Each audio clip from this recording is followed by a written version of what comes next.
Pastor, como o senhor vê a Santa Ceia, pastor? E ela é tão importante assim?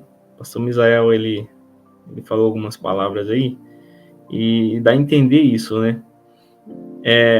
E ela realmente é o corpo e o sangue de Cristo, como dizem alguns católicos? O pastor Misael falou, aquele que come e bebe do meu sangue. Isso tem a ver, sim, com a Santa Ceia. Nós precisamos entender que Deus, ele sempre planejou a salvação do ser humano por meio de alianças. Ou seja, o homem em pecado não podia ser salvo. O homem caído estava condenado. Todos pecaram, estão destituídos da glória de Deus e condenados por conta do pecado, já que o salário do pecado é a morte. O que Deus, então, ele fez para salvar o ser humano? Ele estabeleceu alianças, queridos. Alianças. Então, ele estabeleceu aliança com Noé. Ele disse para Noé: nunca mais destruirei a terra novamente com água. Então, você vê que o dilúvio foi uma ocasião única, né? Depois estabeleceu uma aliança com Abraão, né? E na aliança com Abraão, foi uma aliança pela fé, já que só ele passa pelo meio dos sacrifícios, né? Abraão mesmo não passa. Estabelece depois Deus um pacto ou aliança com Israel. E, queridos, por que uma aliança? Porque Deus vem em socorro do ser humano, mas para que o ser humano seja salvo, ele precisa fazer a sua parte, que é querer a salvação, que é se aliançar com Deus e andar com Deus, porque quem assume uma aliança, ele assume um compromisso. Quem assume uma aliança, ele assume uma vida em comum. Então ele passa a andar de forma igual, lado a lado. Então o caminho de salvação é o caminho da aliança. Agora veja só, quando Jesus vai celebrar a última ceia, Lucas, no seu capítulo 22 e verso 19 e 20, ele descreve esse momento da seguinte maneira: e pegando um pão, tendo dado graças, o partiu, ele lhes deu dizendo: isto é o meu corpo que é dado por vocês. Façam isto em memória de mim.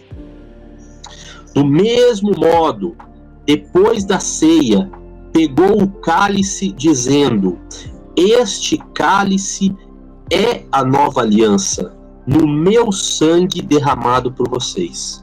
Então, Jesus, querido, estabelece na Santa Ceia a nova aliança. A nova aliança é o instrumento pelo qual Deus vai nos trazer essa salvação. Por isso o pastor Misael falou anteriormente que aquele que come e bebe do meu sangue, este ressuscitarei no último dia. E olha que interessante, né, queridos? Quando Paulo descreve essa questão da Santa Ceia, ele repete as palavras de Lucas, né, dizendo que no capítulo 11 de 1 aos Coríntios, ele repete dizendo: do mesmo modo, depois da ceia, pegou também o cálice, dizendo: este cálice é a nova aliança no meu sangue. Façam isso todas as vezes que o beberem, em memória de mim. E Paulo completa: porque todas as vezes que comerem este pão e beberem o cálice, vocês anunciam a morte do Senhor, até que ele venha.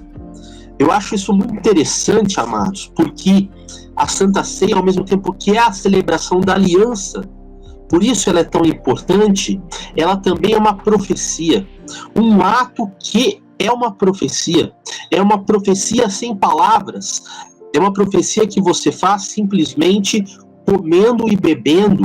Por quê? Porque você está fazendo em memória de Cristo até que ele venha. Então, até que ele venha, até o retorno dele, até a volta dele, algo que ainda não aconteceu. Então, a Santa Ceia em si, ela é uma profecia. Isto é ou não é importante? Agora, convenhamos, o sacrifício de Jesus, a morte de Jesus na cruz foi única. Tanto que nós somos exortados, né, a viver em santidade e não mais a crucificar a Cristo por conta de voltar ao pecado. Então, queridos, quando nós celebramos, nós estamos dizendo de uma forma simbólica que o sangue, o vinho representa o sangue de Jesus e o pão representa o corpo de Jesus. E não literalmente é o corpo e não literalmente é o sangue, porque se fosse, nós estaríamos crucificando Cristo todas as vezes que o celebramos. Vejam que absurdo seria tal coisa. E na verdade, né, a Bíblia, como eu falei, ela critica aqueles que voltavam ao pecado, porque, segundo o próprio apóstolo Paulo, essas pessoas estariam crucificando Cristo novamente. Então, é importante? Mas ela não é literalmente o corpo e o sangue de Cristo, e sim representa o corpo e o sangue do Cordeiro.